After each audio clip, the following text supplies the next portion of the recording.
You're the one here to teach my son? My hands were trembling as I stood at the door, facing a man who looked like he'd stepped straight out of a magazine cover. Tall, with a sharp jawline and those piercing gray eyes that seemed to see right through to my soul. I swallowed hard and adjusted my bag. Yes, sir. I'm Albert. I spoke with your assistant. My voice came out so thin that I felt embarrassed hearing it myself. He nodded, but his gaze didn't leave me. Come inside. That was all he said before turning and walking ahead. I followed behind him, trying to control my racing heartbeat. This wasn't just a house. It was practically a palace. Marble floors gleamed under massive crystal chandeliers, and everything was arranged with such precision it felt like walking through a museum. But more than all the luxury, what I felt most was the presence of the man walking ahead of me. Orville Hale, CEO, billionaire, and apparently a single father. So Albert, he suddenly turned toward me and I jerked slightly. What are your qualifications? Qualifications? Oh God. I cleared my throat nervously. I'm an education major from NYU. I enjoy teaching children. Enjoy? He raised an eyebrow. This job isn't run on passion. It's run on responsibility. My mouth went dry. Damn. Why is this man so intimidating? Just then, a voice called from the stairs. Dad, are you lecturing someone again? A small figure came down, chestnut brown hair, freckles, and a mischievous smile. Orville's son. Hi. I'm John. You definitely don't look boring. He gave me a grin so innocent that I couldn't help but smile back. I'm Albert, I said, feeling myself relax a little. But when I looked back at Orville, he was still staring at me, only this time. It was different. Softer. Confused. Like he'd felt something he didn't understand. John, go to your room. Albert will be teaching you, Orville said, making his voice firm again. John rolled his eyes and left. But not before giving me a wink. Cute kid. Once we were alone, Orville looked at me again. You need to understand something, Albert. My son's education means everything to me. If you make any mistakes, I won't, I said immediately, trying to sound more confident than I felt. I promise. He studied me for several seconds, then slowly nodded. All right, start tomorrow. 4 p.m. sharp. I nodded and turned to leave. But as I reached the door, I heard him say quietly, interesting. I didn't know if he was talking about me or to himself. But my heart? It already knew this wasn't going to be just a tutoring job. The evening air hit my face as I stepped outside and I took a deep breath. What just happened in there? I'd done dozens of tutoring interviews before, but none had left me feeling like this, shaken, nervous, and strangely excited all at once. There was something about Orville Hale that pulled at something deep inside me. Something I didn't want to acknowledge yet. I unlocked my bike and glanced back at the mansion. Through one of the upper windows I saw a silhouette. Someone was watching me. My pulse quickened. Was it him? I couldn't be sure, but the thought alone made my stomach flip. As I rode home through the city streets, my mind kept replaying the encounter. The way Orville had looked at me, like he was trying to solve a puzzle. The way his voice had dropped when he said, interesting. And John, that bright, happy kid who seemed so different from his stern father. What kind of household was I about to become part of? My tiny apartment felt even smaller when I got back. I threw my bag on the couch and sat down, running my hands through my hair. This was supposed to be simple. Teach a kid, make some money, move on. But already, I could feel the complications brewing. I pulled out my phone and looked at the contract Mrs. Chen had emailed me. Standard tutoring agreement. Nothing unusual, except the pay. It was almost triple what I usually charged. For a moment I wondered if that was a red flag, but then again Orville Hale could probably afford to pay 10 times that amount without blinking. What bothered me more was the strange flutter in my chest every time I thought about seeing him again tomorrow. I'd been in relationships before, nothing serious, just casual dating that never went anywhere. But this feeling was different, dangerous, even. Because Orville wasn't just anyone. He was my employer, a man way out of my league, and most importantly, someone who probably didn't even see me as anything more than the help. I made myself dinner, instant noodles, as usual, and tried to distract myself with television.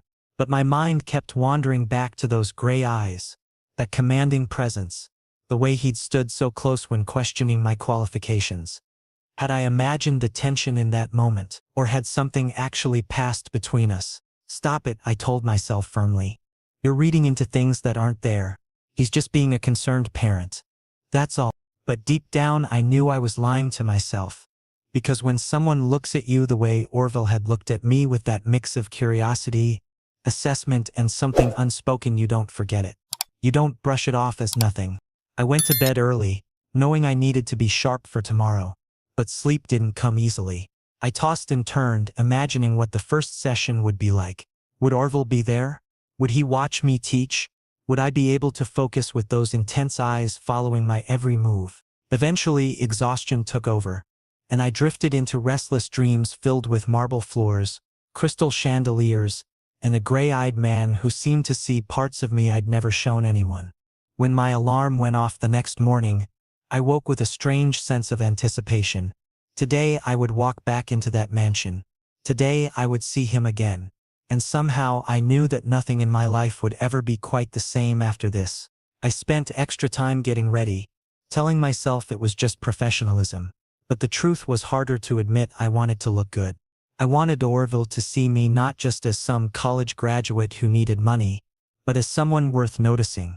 As I rode my bike toward the mansion that afternoon, the butterflies in my stomach were impossible to ignore. Whatever was about to begin, I was ready for it. Or at least I hoped I was. "Mr. Albert, you're late." John's face was pressed against the window when I arrived at the gates.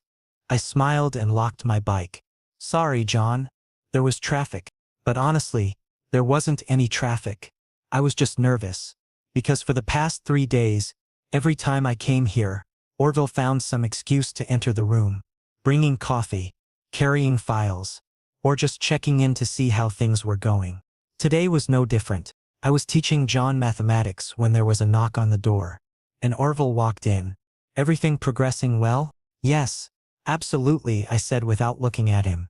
But I could feel his gaze on me, studying, observing.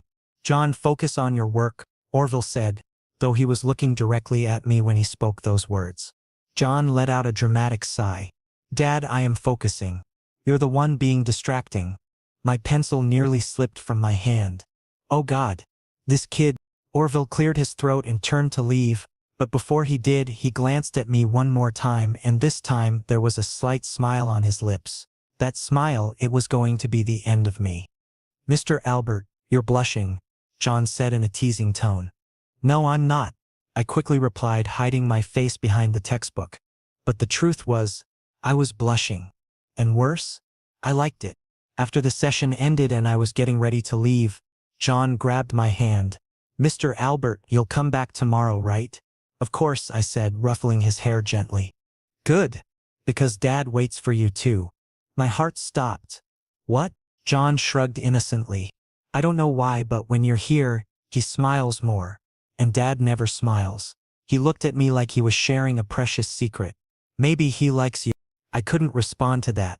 But as I stepped outside, I noticed Orville standing by his study window, watching me. And when our eyes met, he smiled again. That same smile that would keep me awake all night. I got on my bike and looked back once more. He was still standing there, as if watching me leave was something important. My heart did a strange little jump, and I realized that coming here wasn't just about teaching John anymore. The ride home felt longer than usual. My mind was spinning with questions I didn't want to answer. Why did Orville keep finding reasons to be in the room during lessons? Why did he look at me the way he did? And more importantly, why did I care so much? I stopped at a coffee shop halfway home, needing to clear my head. The barista smiled at me. A friendly, flirtatious smile, but I barely registered it. All I could think about was gray eyes, and the weight of a gaze that seemed to see more than it should. My phone buzzed with a text from my roommate asking if I wanted to grab dinner. I declined, claiming I had work to do. But really, I just wanted to be alone with my thoughts, as confusing as they were. When I got home, I tried to work on lesson plans for John's next session, but my concentration was shot. Every few minutes I'd find myself staring at nothing, replaying moments from the day. The way Orville's voice had softened when he said John's name, the way his hand had brushed against the doorframe, so close to where I was standing, the way he'd paused before leaving, as if he wanted to say something more but held himself back. This was crazy. I was reading too much into simple interactions. He was just being a concerned parent, nothing more. Men like Orville Hale didn't notice people like me, average college graduates struggling to pay rent, with no particular achievements to speak of. But then why did John's words echo in my mind? Dad waits for you too. I forced myself to eat something, though I barely tasted the food. Then I tried watching a movie, but gave up after 20 minutes. Finally, I went to bed, hoping sleep would bring clarity. It didn't. Instead, I lay awake for hours, staring at the ceiling and wondering what tomorrow would bring. Would Orville come into the room again? Would there be another one of those charged moments where the air felt thick with unspoken words? Would I be able to maintain my professionalism, or would I crack under the pressure of whatever this thing was between us? The next day arrived too quickly. I dressed carefully, choosing a shirt I knew looked good on me, then immediately felt stupid for caring. But I couldn't help it. Something inside me wanted Orville to notice, to look at me the way he had been looking at me. When I arrived at the mansion, John was waiting at the door, practically bouncing with excitement. "Mr. Albert, guess what? Dad said he might join us for part of the lesson today. He wants to see what we're working on." My stomach did a flip. Oh, that's fine. But it wasn't fine. Having Orville in the room, watching me teach, observing every word I said and every move I made, it was going to be torture. And sure enough, 15 minutes into the lesson, Orville appeared, but this time, he didn't just peek in and leave. He sat down in one of the armchairs near the window, opened a laptop and pretended to work while clearly paying attention to everything happening in the room. I could barely focus. My explanations became jumbled, and I had to restart a geometry problem twice because I kept making mistakes. John noticed, giving me curious looks, but thankfully didn't comment. Orville, however, seemed entirely at ease. He typed occasionally, made a few phone calls in a low voice, but I could feel his attention on me like a physical touch. When the session finally ended and John ran off to get a snack, Orville closed his laptop and looked at me directly. "You're good with him," he said simply. "Thank you," I managed, my throat dry. "He's happier these days, more engaged with his studies. That's because of you." The compliment should have made me feel professional pride. Instead, it made me feel warm all over, like I'd been wrapped in something comforting. "I just try my best," I said, gathering my materials with shaky hands. Orville stood up and walked toward me, not close enough to be inappropriate, but close enough that I could smell his cologne, something expensive and understated. "Albert," he said, and the way he said my name made my heart race. "I hope you know that you're appreciated here." I looked up at him, and for a moment our eyes locked. There was something in his expression, something vulnerable and uncertain, that made me realize John might have been right. Maybe Orville did like me, and maybe I was in way more trouble than I'd thought. The following week, John asked me a question that caught me completely off guard. "Mr. Albert, do you have a girlfriend?" I nearly choked on my juice. "What?" John smiled innocently, as if he'd just asked something casual. "I mean, you're handsome. Someone must be interested." Handsome? Was this kid trying to embarrass me on purpose? "No, John. There's no one," I said, laughing awkwardly and trying to redirect my attention back to the math problems in front of us. John rested his chin on his hands and studied me curiously. "So do you like anyone, at least?" My face felt hot. Like anyone? If I were being honest, I liked his father. But how could I possibly say that? "John, why are these questions coming up in the middle of our math lesson?" I attempted to change the subject. "Because you're interesting," he said boldly. "And Dad thinks so too." He paused for a moment, then smiled mischievously. "He told Mrs. Chen on the phone that he's never met anyone like you." My hands started trembling. Mrs. Chen was his assistant. So Orville had been talking about me. Positively? "Your dad said that?" I asked carefully, trying to control my racing pulse. John nodded enthusiastically. "Yes. And yesterday when I went into his study, he was watching you through the window as you were leaving." I asked what he was looking at, and he said nothing, but he was definitely looking at something. Hearing all this made my heart do things I couldn't describe.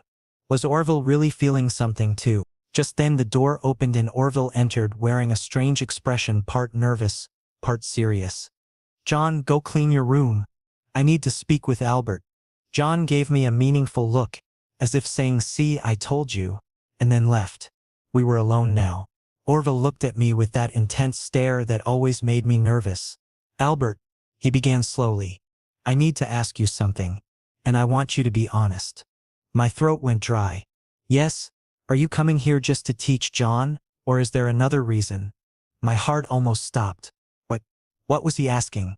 Had he noticed my feelings? I don't understand," I said carefully, avoiding his eyes. Orville took a step closer to me. "Because if I'm not wrong, I think you're feeling the same thing I am." My hands clenched into fists. Did he just say what I think he said? "Orville," I started, but he moved even closer. "I know this might seem wrong," he said. "You're John's tutor. I'm your employer. But I can't stop myself. When you're not here, I wait for you. Your voice, your presence. All of this, it's driving me crazy." Tears filled my eyes. Was this really happening? Was this actually real? I feel it too," I whispered, gathering my courage. "I feel the same thing." The relief that washed over Orville's face touched my heart deeply. He gently took my hand and said, "Then let's stop pretending." And in that moment, my entire world changed. Because this wasn't just a confession, it was a promise. But even as happiness flooded through me, a small voice in the back of my mind whispered warnings. This was complicated. He was one of the most powerful men in the city. I was just a tutor barely making ends meet. The world wouldn't understand this. People would judge us, question us, maybe even try to tear us apart. Orville seemed to sense my hesitation. He lifted my chin gently, forcing me to meet his eyes. "I know what you're thinking," he said softly. "I know this won't be easy, but I'm willing to face whatever comes if you are." "What about John?" I asked, my voice barely above a whisper. "What if he doesn't understand?" "John already knows something's different," Orville said with a small smile. "Kids are perceptive, and I think he'd be happy. He cares about you, Albert, more than he's cared about anyone in a long time." I wanted to believe him. I wanted to believe that this could work, that somehow we could navigate the impossible situation we were in. But doubt gnawed at me.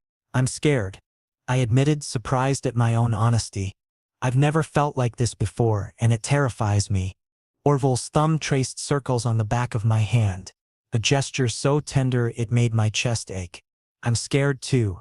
I haven't let anyone get close since John's mother left. I built walls so high I thought nothing could break through them. And then you walked into my house and suddenly those walls didn't seem so important anymore." We stood there for what felt like hours but was probably only minutes. Just holding hands and looking at each other, both of us trying to process what we'd just admitted. "So what happens now?" I finally asked. Orville took a deep breath. "Now we take it one day at a time. We figure this out together. No more hiding, at least not from each other. And when the time is right, we'll tell John. But for now," he squeezed my hand, "for now, just stay. Keep coming here. Keep being part of our lives." "I can do that," I said, feeling a smile break across my face despite my fears. "Good." Orville smiled back, and it transformed his entire face. Gone was the stern CEO, the intimidating businessman. In his place was just a man, vulnerable, hopeful, and looking at me like I was something precious. Before I could second-guess myself, I leaned forward and pressed my lips to his cheek. Brief, chaste, but meaningful. Orville's eyes widened in surprise, then softened with warmth. "Thank you," I whispered, "for being brave enough to say something." "Thank you for being brave enough to feel it," he replied. I left the mansion that evening with my heart full and my mind spinning. Everything had changed in the span of one conversation. The careful distance I'd been maintaining had collapsed completely, and now there was no going back. As I rode my bike home, I thought about all the complications that lay ahead. But I also thought about the way Orville had looked at me, the way he'd held my hand, the promise in his voice when he said we'd figure it out together. Maybe it wouldn't be easy. Maybe we'd face judgment and obstacles I couldn't even imagine yet. But for the first time in my life, I felt like I'd found something worth fighting for. Someone worth fighting for. And that made all the difference. The next evening, Orville sent me a text. Simple and direct. "Dinner with me tonight, just the two of us." My heart raced as I typed back yes. But alongside the excitement came nervousness. Was this officially our first date? Could I even call it that? As I got ready, I found myself staring at my reflection in the mirror, realizing how much I was overthinking everything. Which shirt should I wear? What shoes? Should I use cologne? I'd never done this before. Not for anyone, and especially not for someone I felt so deeply connected to. At 7 o'clock sharp, Orville's car pulled up outside my apartment building. When I stepped outside, he looked through the window and smiled. That genuine smile that completely transformed his face, softening all those sharp, intimidating edges. "Ready?" he asked as I slid into the passenger seat. "Yes? I think so," I said nervously, my fingers fidgeting with the seatbelts. He glanced at me, then gently squeezed my hand. "Relax, Albert. It's just us tonight." That touch, that simple gesture instantly calmed the storm of anxiety inside me. We drove to a quiet rooftop restaurant where city lights sparkled below us like scattered diamonds, and soft jazz music played in the background, creating a perfect atmosphere. We sat at a secluded table tucked away in a corner, and for the first time I saw Orville in a completely different light. Not as John's intimidating father, not as the powerful CEO everyone feared, but simply as Orville. A man who was looking at me like I meant something special. "You know," Orville said, holding his wine glass delicately, "John asked me today why I seemed so happy lately." "And what did you tell him?" I asked curiously, leaning forward slightly. Orville smiled. "I told him that something good was happening in my life." He looked directly into my eyes. "And that something is you, Albert." My face flushed warm. I'd never felt so wanted before. "So, Orville, I never thought anyone would look at me this way," I admitted honestly, my voice barely above a whisper. "Why not?" he asked softly, setting down his glass. "You're extraordinary. You have this warmth about you that draws people in. John is attached to you in ways I haven't seen him attached to anyone. And he paused, choosing his words carefully. "I can't imagine my life without you in it anymore." Tears threatened to spill from my eyes. Hearing those words was overwhelming in the best possible way. After dinner, as we stood in the parking lot under the dim glow of streetlights, Orville cupped my face in his hands and looked at me with a silent question in his eyes. "Orville," I whispered, my breath catching. And then he kissed me slowly, tenderly, as if I were something precious and fragile. My first real kiss, and it was absolutely perfect. When we pulled apart, Orville pressed another kiss to my forehead. "Albert, I want this to be real. Between us. Not hidden, not temporary. Real." "It already is real," I said, gripping his hand tightly, feeling the solid warmth of his palm against mine. I couldn't sleep that night. My mind kept replaying the kiss, the confession, the way he'd looked at me across that candlelit table. I lay in bed staring at the ceiling, realizing just how deeply I'd fallen for him. The next morning when I arrived to teach John, he greeted me with a knowing smile that made my stomach flip. "Mr. Albert, you look really happy today." I blushed, trying to play it cool. "Nothing unusual, John." John tapped his chin dramatically. "Or maybe you and Dad had dinner together last night." I froze, my eyes widening. How do you know about that?" John giggled, clearly delighted. "Dad told me, and he also said you're someone very special." My heart melted completely. Orville had told John? That meant he was serious about us, about making this work. "And you don't have a problem with it?" I asked carefully, needing to hear his answer. John shook his head vigorously. "No way. I'm actually really happy. Dad has never been happy with anyone before. But now he is. And it's all because of you, Mr. Albert." In that moment, everything felt perfectly aligned. John had no objections. Orville was committed. And I was finally happy. But deep down, I knew this journey wouldn't be simple. Orville was a public figure, someone constantly under scrutiny. And when the world found out about us, what would happen then? Would we survive the pressure? Would our happiness withstand the judgment? I pushed those thoughts aside for now, focusing instead on the warmth spreading through my chest. For the first time in my life, I felt like I belonged somewhere, like I had found not just love, but a home. John tugged on my sleeve, pulling me back to the present. Mr. Albert, can we start the lesson now? I want to finish early so we can all have lunch together. Dad said he's taking the afternoon off. He did? I asks, surprised. Orville never took time off work. Yep, he said spending time with us is more important. John grinned. See? You've changed everything. As we worked through math problems and reading exercises, I kept glancing at the clock, anticipating lunch with a mixture of excitement and nervousness. This was becoming real. Meals together, time as a family unit, building something that felt solid and permanent. When Orville appeared in the doorway at noon, dressed casually in jeans and a sweater instead of his usual suit, I barely recognized him. He looked younger, more relaxed, almost carefree. Ready for lunch? He asked, his eyes meeting mine with unspoken warmth. We went to a small bistro John loved, sitting outside in the autumn sunshine, watching Orville and John interact, laughing over silly jokes, debating which dessert to order. I realized this was what happiness looked like. Not grand gestures or expensive gifts, but simple moments of connection. Under the table, Orville's foot brushed against mine. When I looked up, he was watching me with such tenderness that my breath caught. He reached across the table, intertwining our fingers openly, not caring who might see. Thank you, he said quietly, his thumb tracing circles on my skin. For what? I asked, confused. For being brave enough to stay, for giving us a chance. John looked between us, then grinned widely. This is nice. I like this.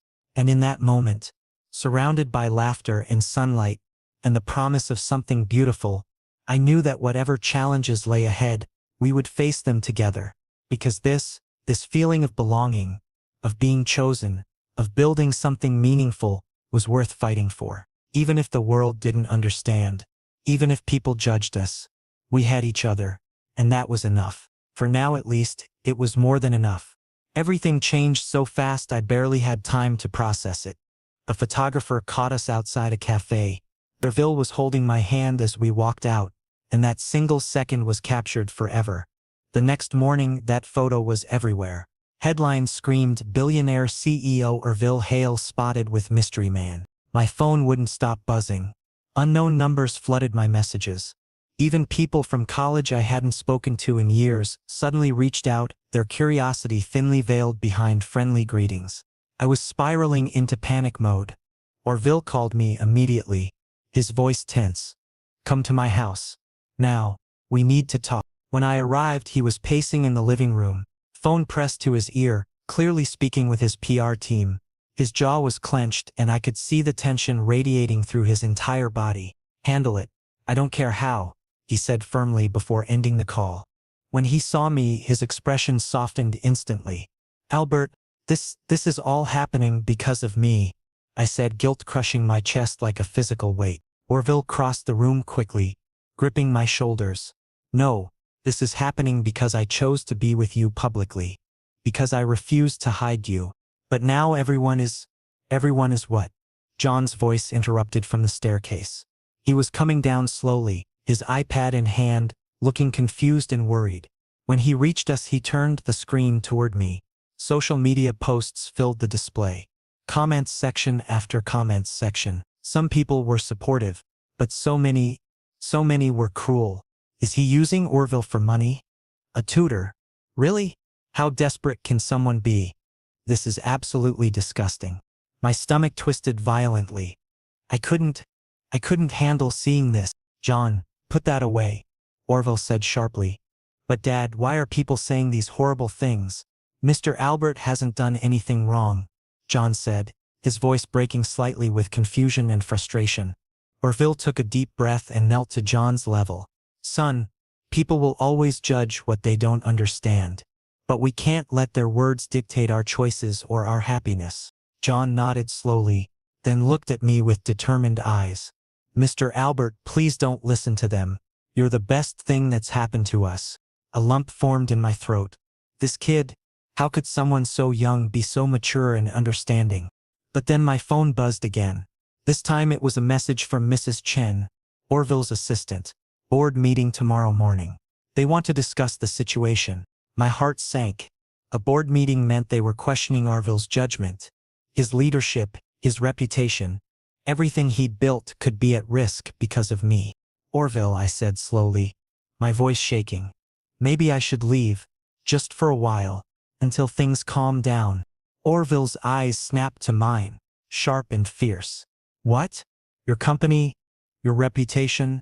I don't want to be the reason you lose everything you've worked for.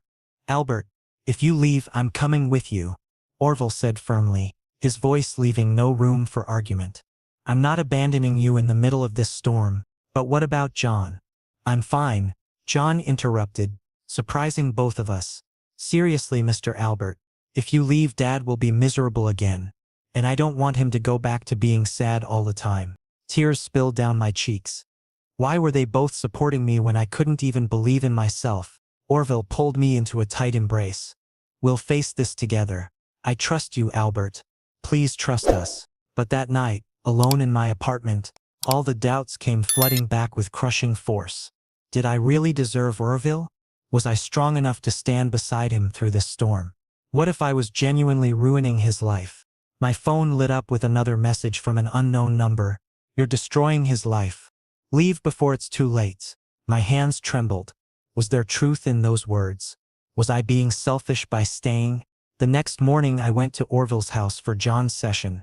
Having made a decision, I needed to talk to him honestly, because if this relationship was truly hurting him, I couldn't stay, no matter how much it would break my heart. But when I walked through the door, I found Orville already dressed in a sharp suit, looking confident and composed despite everything happening around us. Albert, he said, taking my hand immediately, there's a board meeting today, and I want you to come with me. What? Shock coursed through me. Orville, I can't. I should. Please, he said, his voice softer now but no less determined. I need you there. I need them to see who you are. I need them to understand that we're serious about this. My heart pounded so hard I thought it might burst. This was enormous. This was him putting everything on the line, making a public stand not just to the media but to the people who controlled his company's future. Are you absolutely sure about this? I asked, searching his face for any hint of doubt. He cupped my cheek gently. I've never been more certain of anything in my life. Looking into his eyes, those gray eyes that had first captured me, that now held such conviction and determination, I found my answer. Okay, I whispered. I'm with you. And in that moment, I realized this wasn't just about romance or feelings. This was a battle, a fight for the right to love who we wanted, to build the life we deserved. And we were going into it together, as partners, ready to face whatever consequences came our way. John appeared from the kitchen, giving us both a thumbs up. You've got this, Dad. Both of you. Orville squeezed my hand tighter and I squeezed back, a silent promise passing between us. Whatever happened in that boardroom, whatever judgment we faced, we wouldn't back down. We wouldn't apologize for choosing each. As we walked toward Orville's car, I took one last look at the mansion that had become so important to me, the place where I'd fallen in love, where I'd found a family, where everything had changed. Now we were about to find out if that love was strong enough to withstand the world's scrutiny.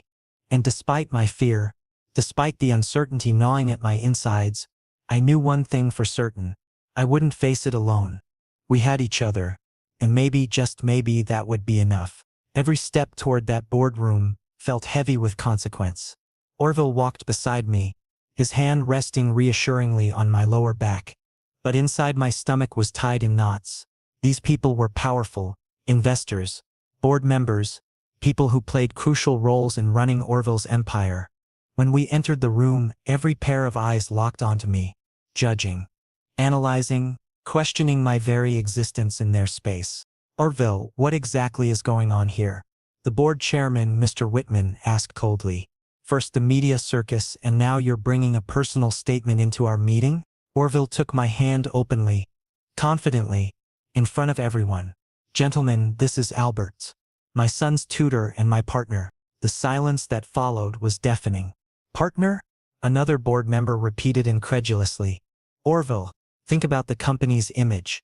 The company's image is built on delivering quality products, not on judging their CEO's personal life. Orville interrupted firmly.